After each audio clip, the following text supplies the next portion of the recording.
I'm Megan. And I'm Jen, and you're listening to the Travel Mug Podcast. Every episode, we talk about travel destinations, interesting trivia, and even some travel fails. Let's dive into today's episode. Don't forget to travel mug.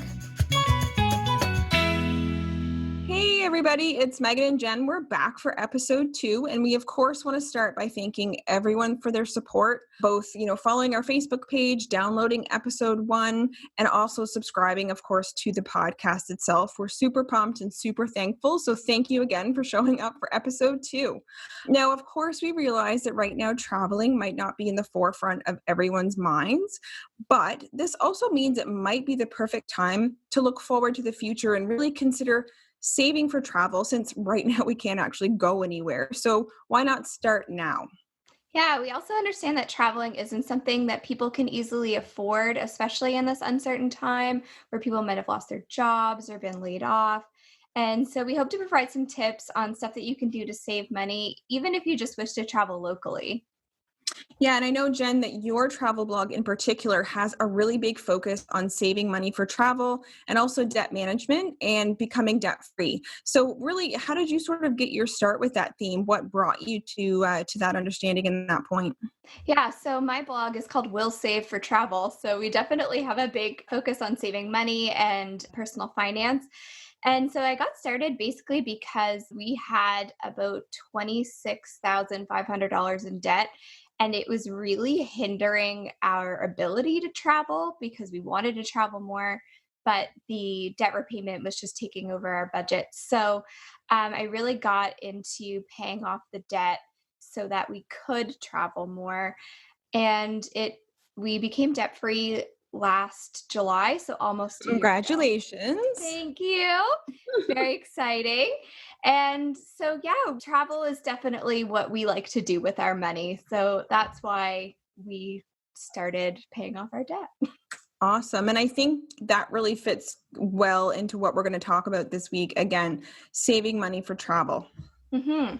Yeah. So my first tip for saving money for travel is to build it into your budget.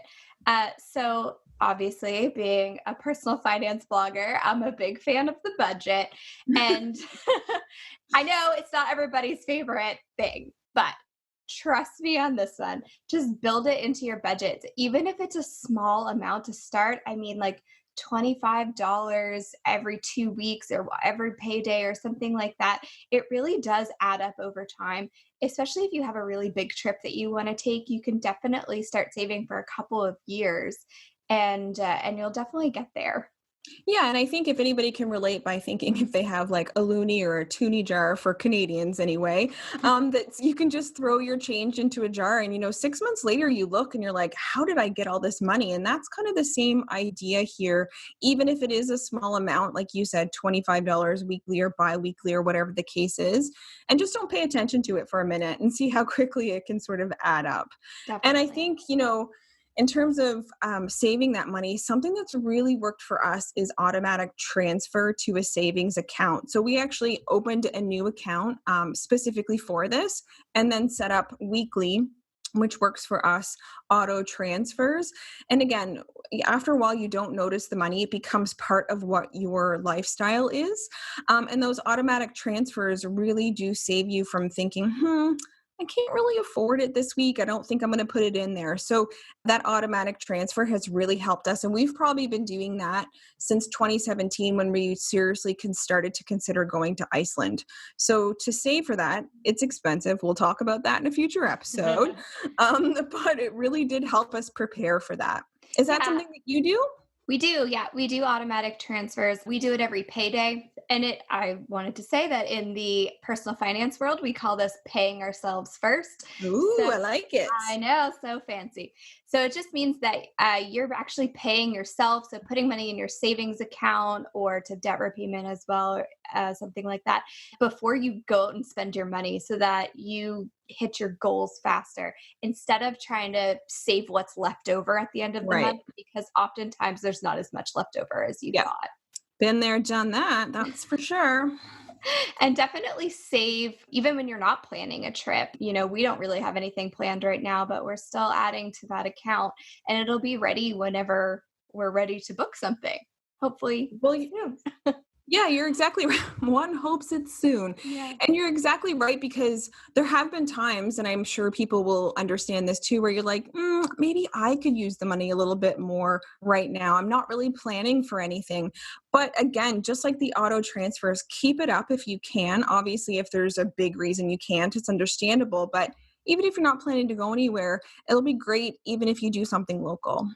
Yeah, definitely. I think like you said, it's making it part of your lifestyle. So just leaving that automatic transfer, just roll and roll and roll, just makes travel part of your lifestyle. Exactly, definitely. And I think another key point to that is keeping yourself accountable. So you mentioned printable savings trackers. Now, this is so not in my wheelhouse, so I'm going to hand that over to you. I do not have a printable savings No, tracker. I do. So we did a debt repayment tracker on our fridge when we were paying off debt. And so it was like a thermometer that we colored in as we were paying off our debt. And then after that, while we were planning our next trip after we paid off debt, which was to Disney, we had a little paper on the fridge with Mickey Mouse heads in it. And each Mickey Mouse head was worth like $100 or something. And so every time money went into that account, we just colored it in. So it was a nice visual on where we were at on our goals, and it Yeah. just kind of helps remind you that you have a goal, that you're saving for something. It's like, oh, I really want to buy this $100 whatever. That doesn't mean that much to me, but that money could go into the savings account for a trip. So it's about priorities there.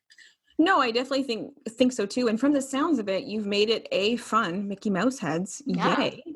And then Coloring. it's also an activity. Yes. And then secondly, it's visual. And I think we all go to the fridge, how many multiple times a day. So when it can stare you in the face and sort of say, this is what you're doing this for, it makes a bigger impact. Definitely. Yeah.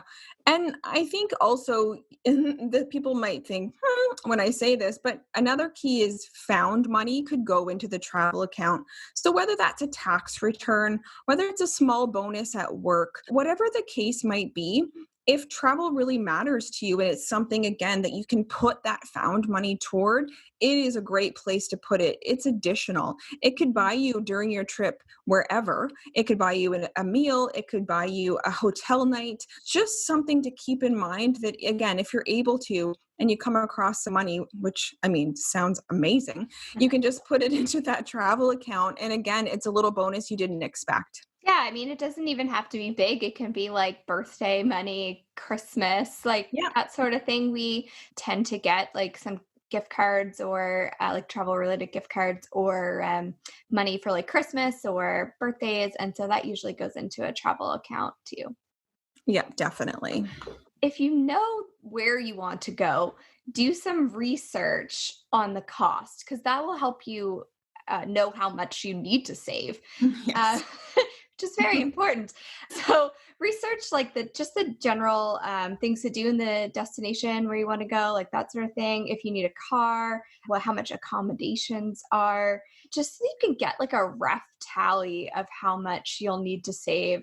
And then I usually go ahead and look at when I want to take that trip and see how far away it is, and then divide that by the number of weeks or paydays and to see how much I need to save in that time. Yeah, I think it's really key to sort of break it down through that research because even if you're going, let's say if you are making a big international trip, like we recently had friends who went to Romania and their money has like zero to do with Canadian dollars. So, 500 of their money, what does that mean for me? Like, and you can really, I mean, the internet's there for these types of things to really do, what does 500, whatever in this currency actually buy me? And then it can really help you understand that in your own currency and say, I need to save X amount to actually make this happen. And you could even go online too and do a faux car rental and see what the prices could be. I just think it's going to be important to understand, am I going to an expensive place, an inexpensive place, medium, whatever the case might be. And you also may have to then adjust those, if possible, automatic transfers. Hmm. You may have to adjust what that amount looks like. If it's too much for you, you might have to even put that trip off for a later time. So that research really is very key. Yeah, I definitely don't advocate going into debt for travel. Never. Obviously, being a personal finance blogger, it's, I know a lot of people put trips on their credit cards and Hope for don't, the best. yeah, basically don't have a plan on how to pay it off. Please, for my personal finance heart, have the money saved before you go on this trip, because nobody wants to come home to a huge credit card bill with no idea how to pay it off. So, we also wanted to talk about how to save money while you're away. After you've left and you're on your trip, things that you can do while you're already there to stay within your budget. Things like overlooked expenses are a huge money suck on travel budgets. Everybody thinks about the hotel, the car rental, the plane tickets, but there's so many little expenses that I, even as a person who travels a lot, forget. Things like airport parking can Yes. get really expensive. Um, Things like snacks during the day. Everybody thinks about the meals, but most of us snack in between meals. So We do. even those like Yeah. $5 expenses really add up. Cell phone plans, if you want to use your cell phone while you're overseas or in a different country, that can add up. Tips and like hotel resort fees are things that Yes. people don't always look into. And all of those things, especially when you add them all up together, can be hundreds of dollars and it can just blow your budget. So look for those things, plan for those things as much as you can. I know Yeah.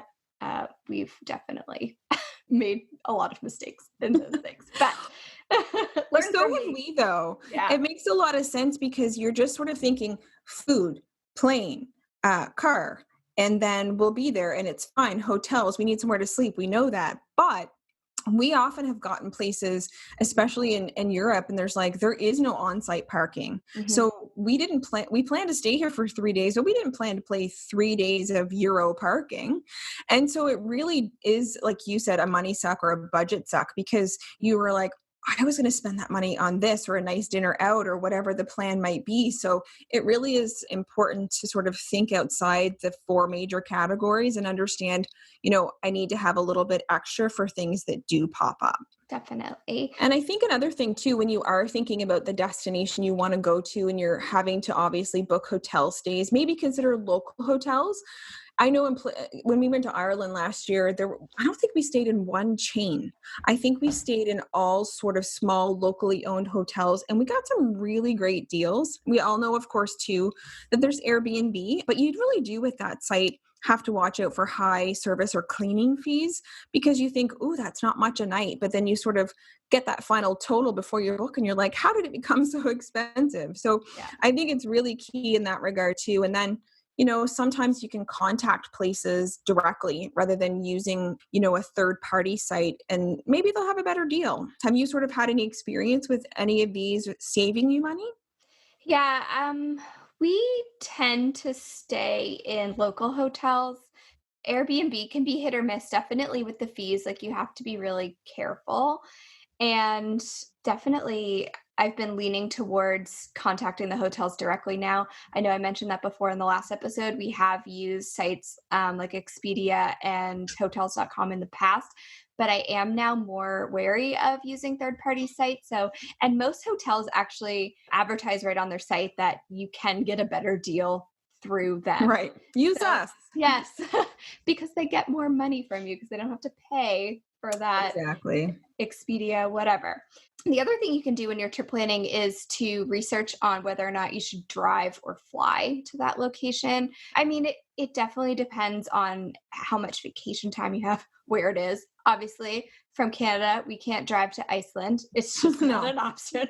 So, but if you're going somewhere that is within a drivable distance, just do the research to see if it's worth it. I know personally, a lot of the times we fly because I'm self-employed. And so taking more days off work to drive is actually not worth it for Right. us Right. because the savings just doesn't even out on the other end with how much I lose by taking extra days off. But Right. it's just something to consider depending on your situation. And definitely, and I think too, and car versus plane could also be how much money do you have to spend. Mhm. So I think that, a car trip really is less expensive if you're, have grander ideas of maybe going to Iceland or Ireland or wherever. Maybe this year though isn't the right time for you. So keep saving in that regard and use some of the money in the meantime to just take a car trip because it's definitely cheaper. And, when the borders open up, if you come from the US to Canada, we're often 25% off. Yeah. Um, and even if we go from Canada to the US driving, the gas is usually cheaper in the US. So we oftentimes wait till we're across the border to refuel. So just some kind of things to keep in mind where you can get extra savings if that big trip isn't right for you this year. Hmm. Yeah. And I think too, we've covered this a little bit, but I think if you are doing the research on somewhere you want to travel and it's just not right for you, maybe sort of revert to alternate research and think, what could be more affordable? So is that local? Is that driving? Oftentimes big cities and popular tourist destinations definitely are more expensive because they know they can be. Hmm. But I think it's really key to sort of try to think outside the box of something that's definitely within your budget and maybe again put that bigger trip off to another time. Definitely. Yeah. So some tips like buying food from the grocery store and alcohol from the liquor store can definitely help with food expenses, especially in countries like Iceland was so expensive I for hear food you, and alcohol. sister. It was just shocking. Um, so always like buying food from a grocery store, and even look when you're looking at hotels, look for a place with a kitchen. We've done that at a couple places in Europe and cooked our own food, and that definitely helped save money while we were away too.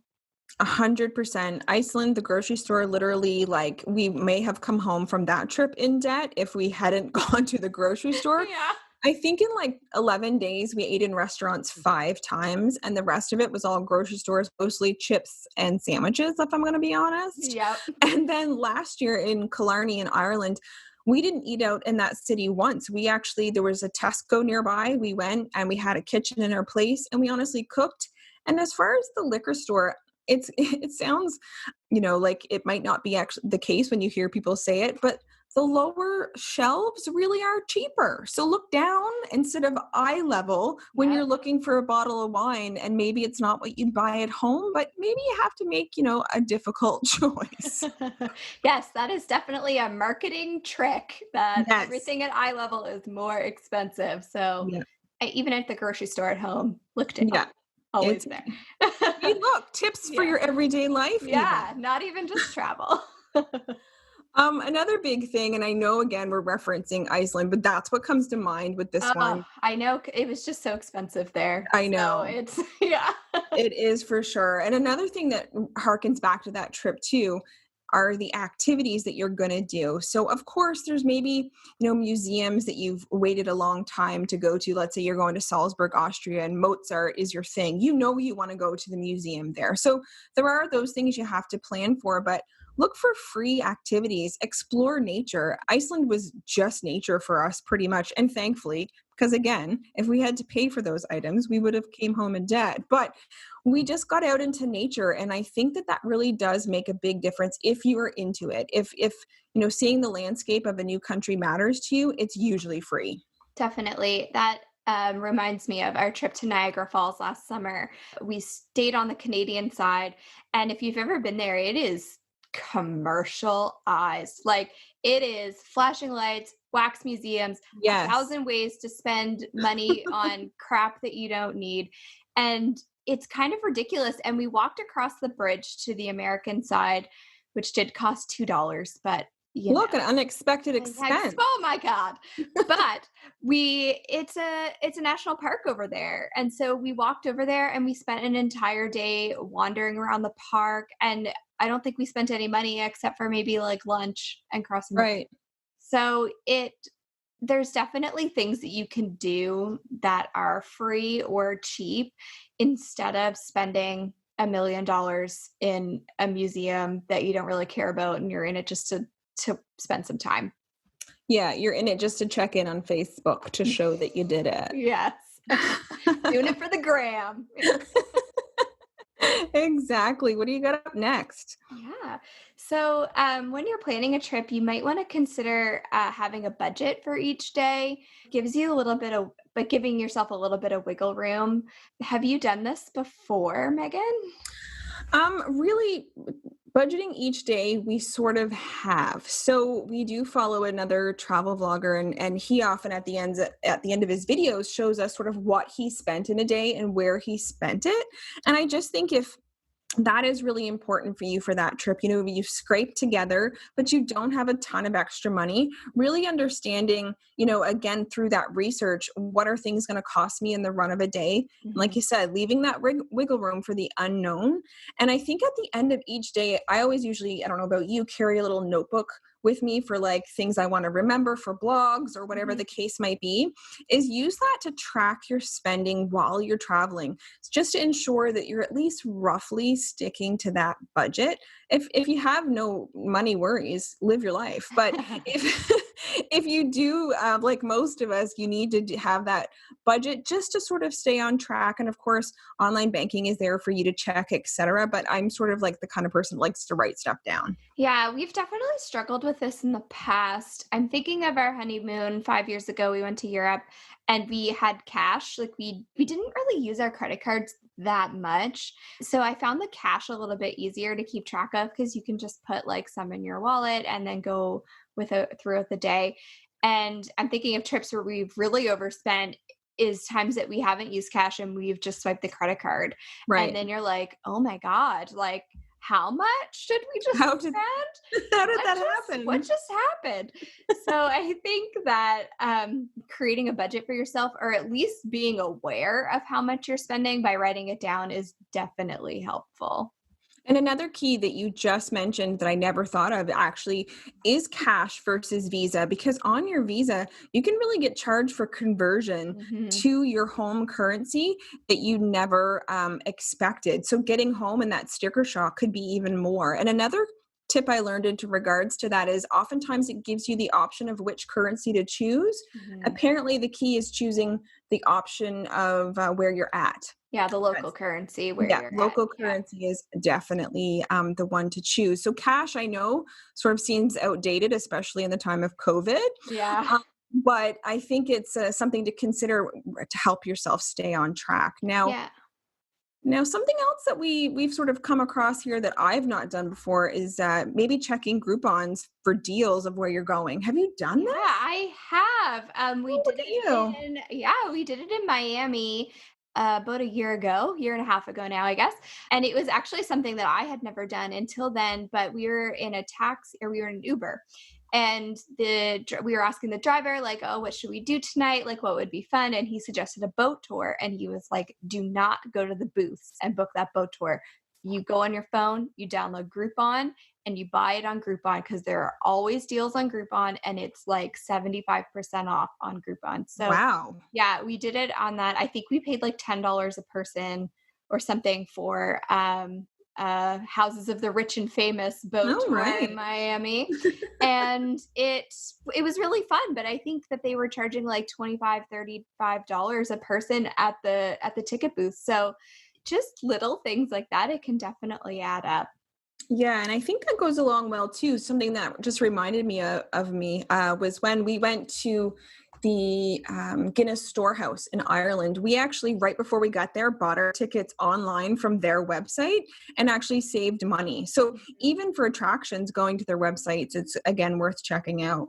Definitely, yeah, some places do, give you a better deal, a couple dollars off or something, but just by buying them online instead of lining up that day to get them. Exactly. And last but not least, on our main tips is prioritize the things you really want to do and splurge on them. But again, cut back on other things that are less important to you. So, one thing I kind of like to do, and it doesn't always happen because life happens, is when we travel, I like to do one like special meal out, Mhm. pick a place and be like, this is where I want to sort of maybe dress a little bit differently out of my sort of hiking shoes and actually go and have a nice dinner. And that's one thing that we try to do that's a little bit of a splurge for us. So it's if there is something that really matters to you, think about it in advance and plan for it. And then other stuff that's not as important, skip it if it doesn't matter. It's just going to take money that you really didn't want to spend anyway. Yeah, definitely. So my whole blog is built around the premise of value-based spending. So spending money on things that are of value to you, which is totally different person to person. Like Yes. I get that there are people who love to spend money on magazines or clothes or shoes or whatever it is. That's not my thing. And so it just boils down to you deciding what's really important to you to experience on this trip. Like, why are you there? What are the things that you really, really want to see and experience? And then if other things are not as important to you, don't do them. You Yeah. know, wax museums are not important to me. Like, I do not care. I don't want to spend $40 to go to Madame Tussauds. Like, that is of no interest to me. Yeah. But doing more like unique experiences, boat rides, like that sort of thing, I really like to do. So it's total personal preference, Yeah. but just like identify those things that are important to you and splurge on them. We are not Ex- saying don't spend any money because that is not what we're about here. No, no. We're just like the value, like you just said, is super key. And I have to say, and Peter laughs at me every single time, but I swear every cafe I pass, I'm like, oh my gosh, we should go have a coffee in there. And like, it's like, I am obsessed with cafes the worldwide. So he Yeah. always knows, okay, we're going to have to go into this cafe. Yeah. Or like, he eventually has to say, we've had enough of Yeah. cafes for the day. So yeah, like whatever's fun for you and matters for you, really try to make that a priority. Definitely. So we thought that we could end the episode with some fun facts and trivia about Mhm. us and our travel experience. So, Megan, I wanted to ask you, what is the weirdest thing you've done to save money while you've been traveling? It took me a minute to think about this, but then I thought, well, I don't know how weird it is, but it definitely saved us money. We visited Ottawa in 2017. We'd been to other country capitals and we felt really guilty for not having visited our own. So we made it a priority in 2017. And thankfully we did, because now parliamentary buildings are closed for renovations for like 10 years. So we stayed at a hotel in Ottawa. One of the part of their buffet breakfast was pre-made breakfast sandwiches. We knew we were going to stand at a long line to get into Parliament. So we're both like, let's wrap some of these sandwiches up and shove them in my purse. My purse always becomes the catch-all. Oh, yeah. And then we had them for later when we were like, partway through the line, really hungry. We didn't have to like step out of line to go grab something to eat. And it really just saved us until, the next meal. And oftentimes when we travel, we don't eat lunch. We just sort of do breakfast and supper. So it really just saved us from having to do that. And it was free, or well, we technically paid for it with the hotel Free. Yeah. fee, but we were paying for it. But that really sort of helped us. And again, I don't know how weird it is, but it saved us money. Yeah, What about you? I've definitely done that too with fruit. Like Oh we yeah. usually have oranges, apples, bananas kind of Yep. thing. Throw that in your bag. You can eat that later. But I will tell you, we've done a couple of maybe odd things. So in 2013, we drove to Montreal, and my husband was going through school. Like we were not making a lot of money, so we drove to Montreal. We packed our home toaster in the car with us. And we Oh, I love it. we had a cooler that plugged into the cigarette lighter in the car, so it kept Yeah. things cold the whole drive.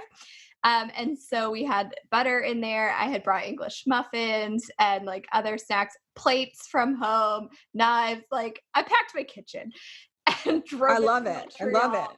And so in the morning in the hotel, we'd plug our toaster in and have our English muffins. So we didn't pay for I'm breakfast down on with the whole that. trip. I mean, I Yeah. know. The other weird thing we did is we went to Iceland on our honeymoon, and I didn't realize that when you go to these hot springs, most of the time, if you didn't bring your own towel, they charge you to rent a towel, which seemed They sure do. so ridiculous to me. So we went in the bathroom and dried off with paper towels to avoid paying the towel rental fee. Hey, A, I understand that, but B, I'm sure it looked kind of funny. Yeah, no, What else? no What else? judgment here. Like those are some weird things that we have done to save money while we've been traveling. I am down for it. And if anybody ever uses these like tips for themselves, do let us know. Oh I my think gosh, please tell me the weirdest thing that you've done to save money while traveling on our Facebook or our Instagram. Please, I would love to hear it. I like hearing weird stories for sure. Now, I have one for you. So what's one thing while you've been traveling that you bought maybe by accident or got into a situation where you felt like I have to buy this, I'm here, that was really sort of way outside your budget? Yeah, so a couple of years ago, I went to Vegas with my best friend, and we flew like the early morning flight. I think I was up at like 3 in the morning. We flew to Vegas. We finally Yes. got there at like noon, and we landed in the airport, and we didn't have a plan for how we were going to get from the hotel to or from the airport to our hotel. So we just were like, oh, okay, here are all the cabs. Like, let's just get in one. And so it was like not far from, if anybody's been to Vegas, the airport to the strip is like so No, it's close. so close. It's Yeah. so close. And so he drove us to our hotel, and I think we paid, I want to say like 60, 50, $60 for this cab ride that was probably like 3 kilometers, like Oh 4, I my don't know. goodness. It He saw really you wasn't coming. far. Seriously, they were like, "Tourists." And so on the way back to the airport, at the end of our trip, we got an Uber for $10, and I was like, "Oh my god, Oh. I can't believe that we spent all of that money to get to our hotel when we could have paid $10." Like, oh, Yeah. And Vegas isn't cheap in general, so no. that money would have came in handy. Yeah, I could have gambled with it and maybe would have won more. I mean, who knows? Right? Right? Everybody's got a dream. I think for me, again, we definitely have to do an episode on Iceland because there's so much to unpack. I know. But we went to one bar the whole time we were there, and it was at the very end in Reykjavik. And we thought it was happy hour for cocktails, and we were so fancy. It was during World Cups. We're like, let's get into the spirit and get a couple of martinis. So we got 4 espresso martinis, which Peter has done many times since we've got home for a much cheaper price because those 4 martinis in that bar in Reykjavik cost us $132 Canadian. Woo! That is crazy. Yeah, it was happy hour, but that was for beer. So we really should have, Oh, yeah, we should have read the sign a yeah. little closer. So, life lessons, ask questions. Yes, don't be scared. Don't be scared to ask questions. Yeah, we And we, we walked back to the hotel or the apartment we were staying at. We're both like, well, nothing we can do about that now. no, So there was that. there's that. Yeah, we had a rule when we were in Iceland that if a restaurant had wine glasses already on the table when you were walking by the window, it was too expensive for us. Ooh, Yeah, that's good. That yeah. is good. It was, Well, whenever we saw people having alcohol in Iceland, we always thought, wow, they must be rich in yeah. restaurants. Or they're like you and don't realize how much they're paying for those. Sadly, that might have been the case. Yeah. Oh, goodness. Well, thank you again. That's it for us. I can't believe end of episode 2. We just wanted to thank everybody again who subscribed and downloaded our first episode. It means so much to us. And again, we're so excited to share travel with you all. Yeah, I think we've been having a lot of great interactions. You can find us on Facebook and Instagram, and we've definitely been having some fun conversations. We've met a couple of other podcasters on there, and it's just been really fun to become part of that community. And so we'd love to interact with you. You can show us some pictures of your thing that you spent too much money on, maybe those chocolate martinis, espresso martinis. And or some travel mugs we've been sharing. I know I have a large mug collection, so I've been sharing some pictures, and I know Megan shared a couple pictures of hers too. And you can even share other things that you collect on your travels. It doesn't have to be a mug. No, not at all. And really, our travel blogs, as before, are listed in the show notes if you want to find out sort of what each of us are up to individually with our travel plans or future travel plans. And again, thanks for the support, and we'll see you again soon. Bye. Bye.